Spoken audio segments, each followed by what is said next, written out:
Welcome back, Semester Astronomy. Just shooting this video this morning, drinking coffee from my Pittsburgh Pirates mug. And I guess maybe one of the only benefits of the quarantine is that Major League Baseball season is still postponed. So my Pirates are not yet in last place. We got that going for us. If we look back here, notice we do have the big board for Astronomy Madness. So I hope that you've been following along to pass the time. Don't forget to join the Astronomy Madness Google Classroom. We just got done with round one. There's been a ton of crazy upsets and bracket busters, so stay tuned for that. Today we're watching part two of our video on section 3, our solar system. So I'm going to lecture a little bit on pages 5 to 8 from your notes. This is mostly going to be on the outer solar system of the Jovian planets. And then towards the end of the video, you're going to answer questions number 11 through 20 in Google Classroom, and it won't be locked, so you will be able to flip back and forth between this YouTube video and your note packet, which hopefully you've printed out, and Google Classroom to be able to answer the questions. So let's go ahead and get started. I'm going to share my screen here. So we are picking up with pages 5 through 8 on our section 3 notes. So last time we talked a little bit about the solar system's formation, and we talked about the solar nebula hypothesis. We also learned how our solar system is divided into 3 different types of planets. We have tiny rocky terrestrials huddled for warmth very close to the sun, like Mercury, Venus, Earth, Mars. And today we're going to focus on the large gas giant Jovian worlds, Jupiter, Saturn, Uranus, and Neptune, which are spread very far apart from each other, and they lurk in the frigid outer regions of our solar system. And then for our third and final notes lecture, we'll talk about the minor planets, or the Plutoids, or the Plutinos, like Pluto, and like some of the objects they found past Pluto. And we'll even talk a little bit about the exploration of extrasolar planets, planets found outside or beyond our own sun. So today you can see where we left off here with Phobos and Deimos, the moons of Mars. So for us to journey to the outer solar system, everyone, first we have to pass through the asteroid belt. So a little bit about it. One of my favorite theories about the asteroid belt is that it actually formed long ago from a collision in our early solar system. In fact, even the Sumerian culture supposedly had a belief that Earth formed after such a collision, and the asteroid belt is the remains of at least half of that planet. But mainstream astronomy differs. They have actually found that even if you added up every single asteroid in our asteroid belt, it really would not be much bigger than our own moon. So the mainstream theory is that it's basically the remnants of a planet or moon that never actually came into existence. Astronomers have already found asteroid belts orbiting other stars as well. And they can tell that an asteroid belt is passing in front of the star due to a very telltale flicker of the star's light as the belt eclipses in front of it. Now, even though this is a nice image that I've shown here for you for asteroid belt, we do need to understand how Hollywood has traditionally portrayed asteroid belts is very, very different than asteroid belts in real life, at least for ours. For example, if you've never watched probably the greatest Star Wars movie of all time, Episode 5, Empire Strikes Back, shame on you, you need to watch that movie. But around the middle part of the movie, the rebels, the good guys, who at the time are being led by Han Solo, are trying to flee from the Imperials, the bad guys. And the rebels, including Han Solo and Princess Leia, are in Solo's ship, which is called the Millennium Falcon. It's very fast, but it's very small. They are being pursued by massive arrow-headed shaped Imperial Star Destroyers, which are almost as fast as the Millennium Falcon and far more powerful. So in a ridiculously brave and dangerous move, much to the chagrin of his crew, Han Solo decides to try to lose the Imperials in an asteroid belt. And it's a gripping scene. You see the Millennium Falcon zipping ahead, and then silhouetted against the blackness of outer space, we have these massive brown rocks just tumbling silently. So the Millennium Falcon shoots in, and the Imperials try to pursue them with their short-range fighters called TIE fighters. And it's a dramatic sequence. Han Solo is flipping and rolling and diving the Falcon. Asteroids are smashing together. TIE fighters are trying to pursue, but they're smashing into the asteroids and exploding. It's awesome. But in real life, our own asteroid belt is very different. When NASA sent Voyager 1 and 2 through the asteroid belt to head to the outer planets back in the late 70s, the space probes actually had their cameras on the entire time. It took them over a month to actually speed through the belt, and they never saw a single asteroid. So, are there a lot of asteroids in the asteroid belt? Yes. But because outer space is so spread out, more than likely you could just travel right through the belt without ever encountering a single asteroid. So once we pass through the belt, we enter the realm of the outer gas giant planets, the Jovians. And this is led by the king of the planets, the planet Jupiter. Please note, for starters, our enormous size increase. Prior to this, the biggest planet was Earth, checking in around 12,756 kilometers wide. You can see that Jupiter is over 10 times that diameter. So we could line up about 10 Earths across the diameter of Jupiter. Were Jupiter hollowed out, you could pour over 100 Earths inside of it. Check out the temperature though. Not quite as cold as you might think. As we now know from earlier in the year, Jupiter almost became a star. And even though it's not actually completing nuclear fusion at its core like our sun, it does generate some heat due to the pressure of the gas, and it only sits around 180 degrees Fahrenheit below zero. Jupiter has more moons than all the other planets in the solar system. Astronomers have even likened Jupiter to a solar system in and of itself. So it's extremes. It's our largest planet with the most moons, though they have already found extrasolar planets out there 2 or 3 or even 4 times as massive as Jupiter. These are planets that truly blur the line between large planet versus small star.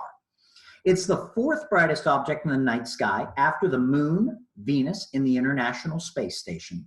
And despite this enormous size, it actually has the fastest rotation of all the planets. Now recall, there's 2 different R words that we know which are easy to confuse. Rotation means spinning on its axis. That's the length of the day. Revolution means orbiting around the sun. That's the length of the year. So a day on Jupiter, one full spin, is less than 10 hours long. If you think the weather gets bad here on Earth during the Northern Hemisphere winter, imagine being on Jupiter. There we have the biggest storm in the solar system, known as the Great Red Spot. It has been observed almost since the invention of the telescope, and it is basically a gigantic hurricane. So think about this. Even though the spot has gradually shrunk in size, it is still anywhere from 2 to 3 times bigger than our entire planet. So think about that. That means there are storms out there in the solar system larger than the entire Earth. Like our sun, Jupiter is made almost entirely of hydrogen and helium with a little bit of ammonia mixed in for nice coloration. And even if you combined all the other planets into a big ball, Jupiter is still twice as massive as all of them, yet it's still only a fraction of our sun's mass. So our solar system is essentially the sun, a tiny little speck that's Jupiter, and then a bunch of infinitesimally small little specks, and we just live on one of those little specks. Even with a simple backyard telescope, like what you might have at home, you can actually see cloud bands on Jupiter. So there's 2 different types. We have zones and we have belts. And this little diagram right here gives you a nice sideways view of both of them. The zones are the warm rising gas. They're the lighter colored cloud regions. The belts are the darker, cooler sinking gas. And the silly way that I remember that, I think most guys wear dark belts. That's how you remember the belts are the dark ones. And just like we get hurricanes here on the Earth, when you push together a warm rising air mass up against a cool sinking air mass, you get what's called a cyclonic flow. And that's the exact reason we have the Great Red Spot where we do. So Jupiter has more moons than all of the other planets, but here in semester astronomy, you're only responsible for the 4 largest ones. As a group, they are called the Galilean satellites. That's because Galileo actually discovered them with his early telescope a long time ago in the 1600s. They are actually individually large enough. I've actually read if Jupiter wasn't there, you could actually see these 4 little spots with the naked eye. What's amazing is we still have Galileo's original drawings, and you can see them right here. In these drawings, the large circle would represent the planet Jupiter. and these little stars would represent the moons. Now, Galileo was a very astute observer, and even though he could not see them actively zipping around Jupiter, he noticed as he observed them through the night, they would change positions. And so in some of these diagrams where you see only 2 or 3 moons, that's because the remaining moons are directly in front of or behind the large planet. So this was one of Galileo's 5 amazing telescope discoveries. It didn't prove that the sun was at the center, but it certainly gave some indication of that, because here we had moons orbiting something entirely separate from the Earth. So let's explore these moons. Io is the most volcanically active body in the entire solar system. In fact, when the Voyager space probes went by Io, they could actually see plumes of volcanic ash erupting up out of the surface into outer space. The reason we have volcanoes on Io is actually rather similar to why we have water tides on the Earth caused by the moon. Io, poor little moon Io, is so close to Jupiter that mighty Jupiter stretches and squishes this moon with its gravitational pull, making it the most volcanically active body in the solar system. So if you ever see a picture of Io, everybody, all these little scorch or burn marks you see are actually active volcanoes. In stark contrast, we have the icy white coolness of Jupiter's moon, Europa.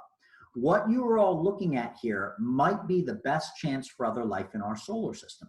Astronomers are especially excited for these long, dark streaks you see across the surface.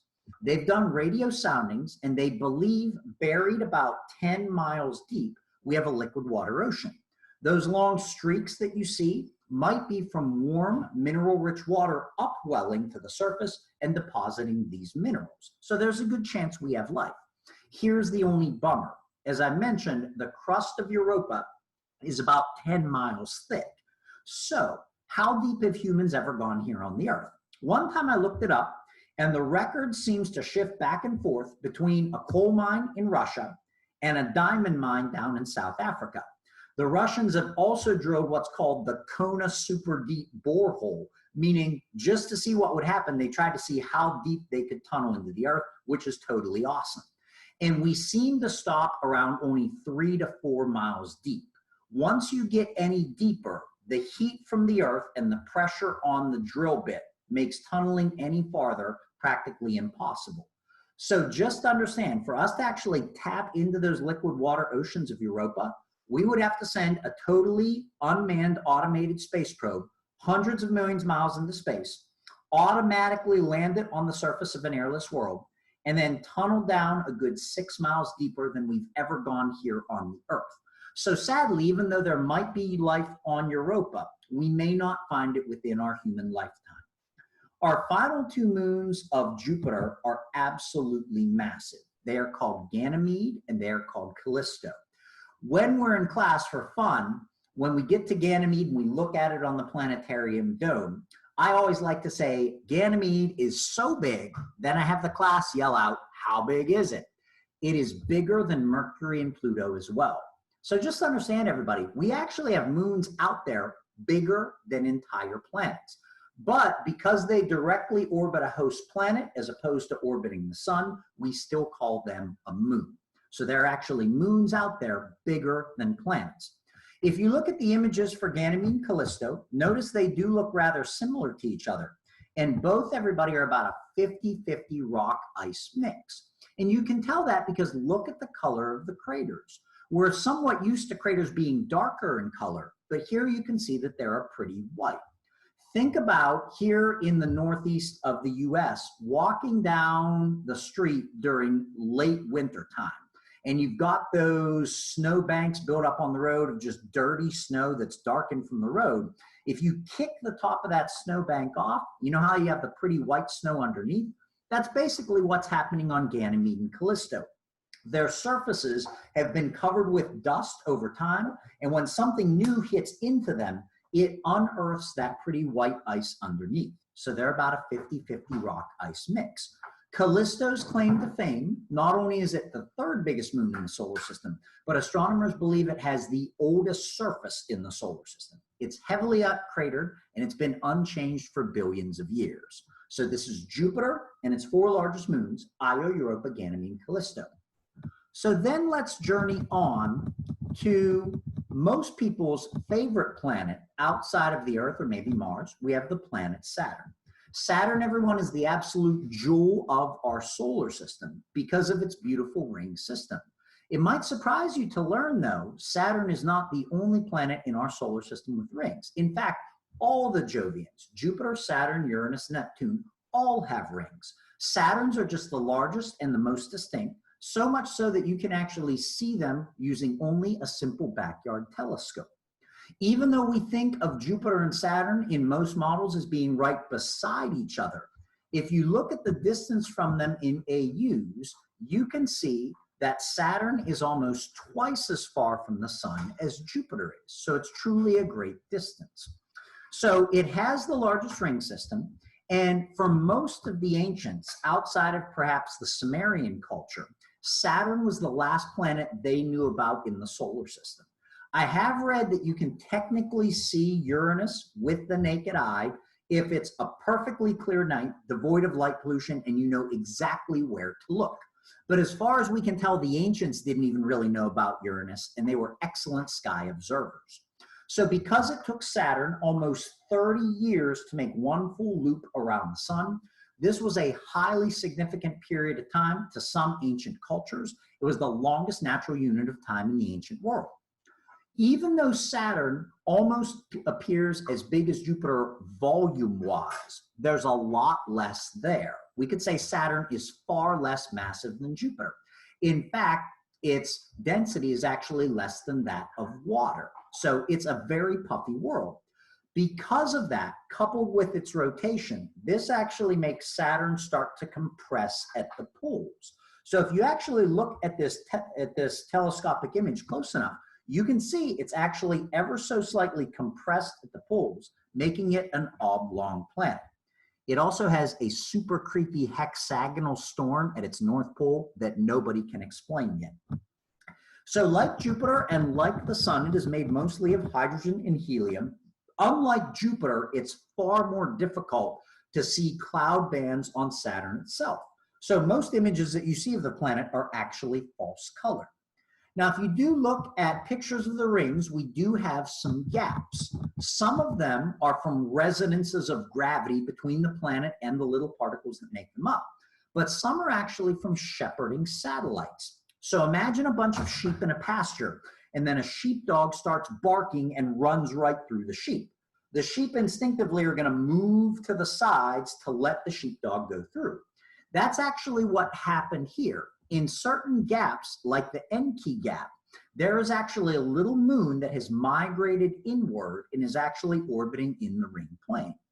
And although the rings look solid from a distance, like you might drive a lunar rover on them, up close you would actually have to swim through them. They are trillions of little tiny particles of rock and ice suspended by Saturn's gravitational pull so close to the planet, Saturn will not allow them to coalesce into moons due to something called its Roche limit. Astronomy certainly has an international flair, and even though most people assume Galileo saw the rings, the scientist who actually gets credit for the discovery was the Dutch super astronomer Christianus Huygens, after whom the little Cassini-Huygens space probe, the Huygens lander that landed on Titan, was actually named. We actually have Huygens' original drawings too. Now, Galileo did see these rings first, but in all of Galileo's drawings, it shows one large circle for Saturn and two slightly smaller circles to either side. Galileo assumes Saturn had two large moons which are orbiting very closely to it. Because honestly, prior to rings being discovered, who would have ever thought something so ridiculous could exist around a planet? So it was actually Huygens, seen here, who gets credit with a better telescope for realizing they were actually rings. Okay, here in Saturn, we likely have over 30 moons. You're responsible for only knowing 2 of them. What you see here is quite possibly the most unique moon in the entire solar system. It is called Titan. It is the biggest moon of Saturn, and it's the second biggest moon overall. So your top 3 moons in terms of size are Jupiter's Ganymede, Saturn's Titan, and Jupiter's Callisto. Titan is very unique, everybody, because it has the densest atmosphere or bubble of air surrounding it of any moon. Have you ever thought about that? Why don't most moons, even like our own moon Luna, have weather? Most of them are not massive enough to hold a pocket of air around them without them escaping out into outer space, but Titan does. In fact, at sea level on Titan, its atmosphere, its air is actually heavier than Earth's. Astronomers are excited about Titan because they think it's actually an early time capsule of the Earth. What you see here might be what Earth was like billions of years ago before life began. Also, like Earth, Titan has liquids on its surface. It has lakes and rivers just like the Earth.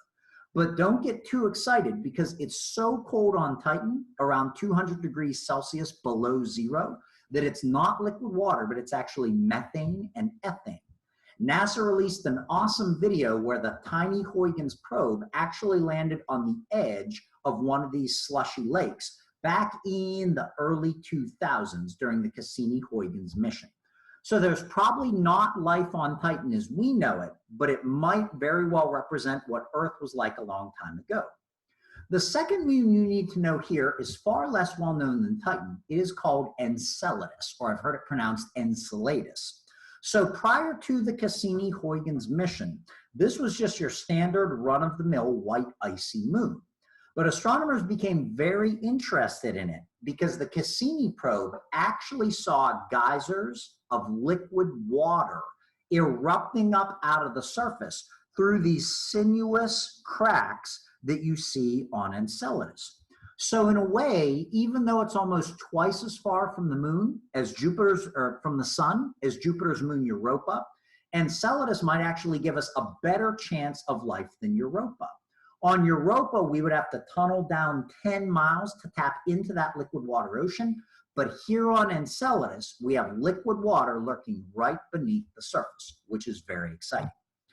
All right, next up, we start to enter the outermost solar system. I've often heard these gas planets referred to as ice giants, and I really like that imagery. So first up, a planet whose name, when improperly pronounced, has been causing school students to giggle ever since William Herschel discovered it in 1784. Friends, this is not your anus, this is Uranus. 3 short syllables. Let's all try that. Uranus. Good. See, when you say it right, it just rolls right off the tongue. Uranus. So we are now getting very cold. If you check out the diameter, we are a little over 4 times more large, a larger diameter, 4 times more volume than the Earth. You could line up over 4 Earths across the diameter of Uranus, but it's still less than half the size of Jupiter or Saturn. It's very cold. It takes about 84 years to orbit around the sun for 1 revolution. And if you've been paying attention at all to this significant exploration column here, or row, there's only ever been 1 space probe in history that's ever explored Uranus and Neptune up close, and that was NASA's amazing Voyager 2. So Voyagers 1 and 2 stayed with each other as they entered the outer solar system. But then prior to Uranus and Neptune, Voyager 1 actually slingshotted up and went above the plane of the solar system, while Voyager 2 slingshotted around Saturn and continued to head out. Uranus orbits the sun in a very odd way. Its axis is not nearly vertical. In fact, it's tipped over almost sideways, in fact, a little beyond sideways, and Uranus actually rolls backwards like a barrel around the sun. So it has retrograde rotation like Venus and Pluto. Now, mainstream astronomy assumes a long time ago in the early solar system's history, large objects slammed into Venus and Uranus and knocked them over. That's certainly a possibility. Personally, I wonder, what if a small wandering star or a rogue planet like the Sumerian Nibiru also looped through, and just based on their gravitational pull, that's what knocked these objects over? Because you have to admit, it would be pretty tough to hit into a big ball of primarily gas and dust and knock it over. While we're at it, what is actually inside these Jovians? Are they all gas? Well, as far as we believe, at some depth, there is so much pressure The gas is actually compressed into a liquid. And these outer planets might have some type of bizarre gas-filled liquid oceans. And then we think even deeper, there might be tiny rocky cores around which all this matter collected. But we're still not sure. And so far in history, NASA has sent 2 space probes on suicide dives into these Jovian worlds, but both probes burned up very, very high in the atmosphere before they even got close to the liquid mantle. Also here at Uranus and Neptune, everybody, we see a distinctive color shift. Gone are the rusty reds and yellows and browns and oranges of Jupiter and Saturn, and now we get much more beautiful and peaceful blues and greens. The reason for that color change is because of the presence of a gas that can make cow poop smell bad. You guessed it, it's methane. And we're going to see even more methane in Neptune, which is why Uranus is more of a blue-green, but Neptune is actually a deeper blue. So some surface features. Uranus, as far as we can tell, is mostly a featureless blue-green ball. Voyager 2 did send back a couple pictures where it actually showed bright orange cirrus clouds in the uppermost atmosphere, feathery clouds made of ice crystals, but mostly it's a blue-green ball. It does have a number of moons, and there's only one in this class we are responsible for knowing, and that is Uranus's moon, Miranda. Most of Uranus's moons are actually named after characters in Shakespearean literature, and Miranda is a character from Shakespeare's The Tempest. Now, no offense to Will Shakespeare, but I like to think of Miranda as the Humpty Dumpty moon because she literally looks like she was broken apart and put back together again. So astronomers aren't sure if that's what happened or if there's some internal process in Miranda causing different areas to push out to varying degrees. But it's a very irregular, jagged world. Finally, our last planet that we're going to talk about today, and thank you all for sticking with me, is Neptune. So just like Venus and Earth were almost twins size-wise, so are Uranus and Neptune. You can see the temperature has not changed a lot since we've departed from Uranus. Out here, we're almost as cold as we can get, close to about 400 degrees Fahrenheit below zero. Its orbital period is about 165 years. In fact, just recently did Neptune finally complete its first revolution since its discovery by Johann Gale back around the year 1836. Now here you can see Neptune's most distinctive feature, which is actually not even there anymore. Just like Jupiter had the great red spot, Neptune had the great dark spot. It was photographed by Voyager 2 when it passed by, but when Hubble re-looked at Neptune back in 1994, it could no longer find the dark spot, but it could find the emergence of new dark spots in the northern hemisphere. So just understand, even though some of these storms can rage for centuries, they are not permanent features.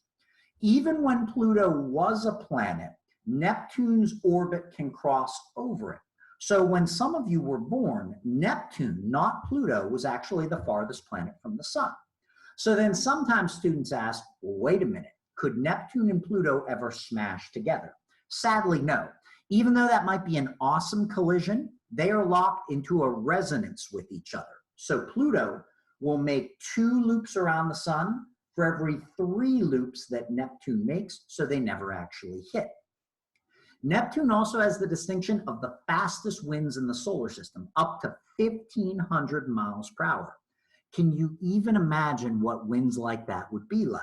Here in the Northeast United States, maybe a couple times a year, we get winds in excess of 50 or 60 miles per hour.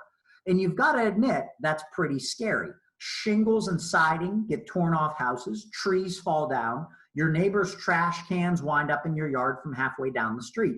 And that's only 50 to 60 miles per hour. Can you even imagine what 1,500 mile per hour winds would be like? So Neptune has a little more methane in its atmosphere than Uranus, so it's a deeper blue.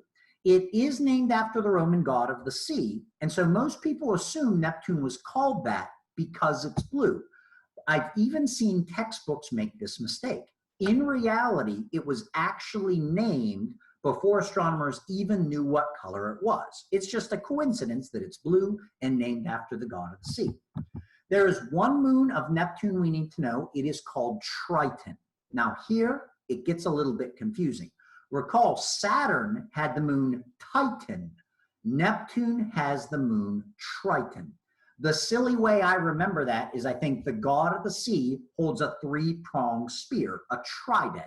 So I think trident, Triton, trident, Triton. What you are all looking at here, everybody, is the coldest place we know of in our solar system. It is so cold that it has massive polar ice caps at its north and south poles. It is so cold that there are geysers on Triton, but they shoot out liquid nitrogen instead of liquid water. You might recall liquid nitrogen if you've ever had an awesome physical science teacher that brings some in. Remember, he or she has to bring it in that big, thick-walled container. They have to wear leather welder's gloves when they handle it. And anything that they put into it, whether a flower or a racquetball, and then they take it out with tongs and throw it against the wall, it just immediately shatters. This little moon actually has that stuff gushing up out of it. And then twice a year, it's so cold, its thin, tenuous atmosphere freezes solid and it falls to the ground. So that just about concludes our tour of the Jovian worlds. For our final lecture, we will explore Pluto, the farthest reaches of our outer solar system, and some extrasolar planets. So at this point, friends, thank you for listening. Now I'm going to go through the 10 questions, which you can now answer in Google Classroom. And you will be able to switch back and forth between this and your notes. So please pause after each question. These questions on Google Classroom are now numbered 11 to 20. Good luck. Here we go. Question number 11. What solar system structure helps fill the large gap between the tiny rocky terrestrials and the large gaseous Jovians? Name that solar system structure. Go ahead and pause this video for number 11.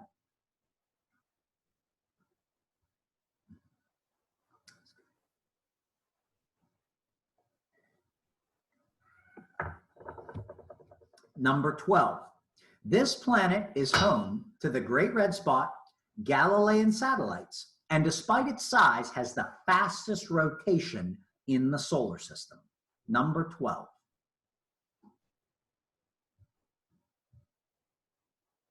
Okay, multiple choice on the Galilean satellites. Number 13, Io, Europa, Ganymede, or Callisto.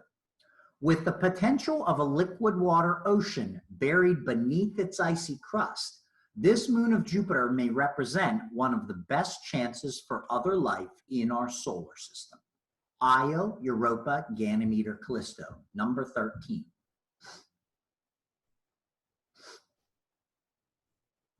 Number 14, Io, Europa, Ganymede, or Callisto. A 50-50 rock-ice mix, this largest moon of the solar system is larger than Mercury and Pluto as well. Io, Europa, Ganymede, or Callisto. Number 14. Number 15, please look at the 4 characteristics I've given you in our multiple choice quiz. Number 15, out of those 4 choices, which one is not true about the planet Saturn? Number 15. Number 16, this moon is very unique. It's the second largest moon in our solar system, boasts a thick atmosphere above its surface, and is the only other body next to Earth to have liquids on its surface. Number 16.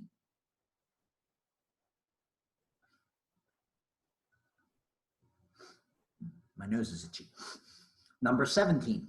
This planet rotates backwards like Venus and Pluto and orbits the sun tipped over on its side like a rolling barrel. Number 17.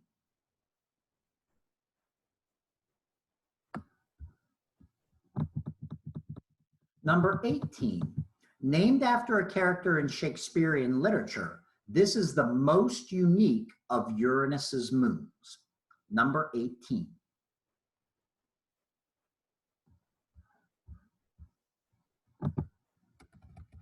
Number 19, This was the most prominent surface feature floating in Neptune's atmosphere until it disappeared around 1994. Name that storm, number 19.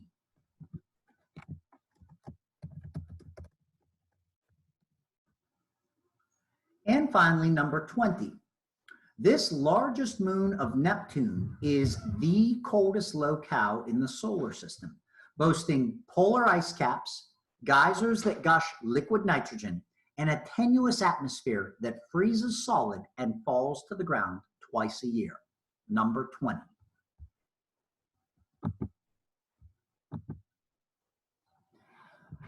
All right, astronomy, thank you so much for watching this video. That means a lot to me. I appreciate it. I really hope you enjoyed it and you learned a little bit about the outer solar system. Please don't forget to answer questions 11 through 20 in Google Classroom, and stay tuned for Astronomy Madness for the rest of the week.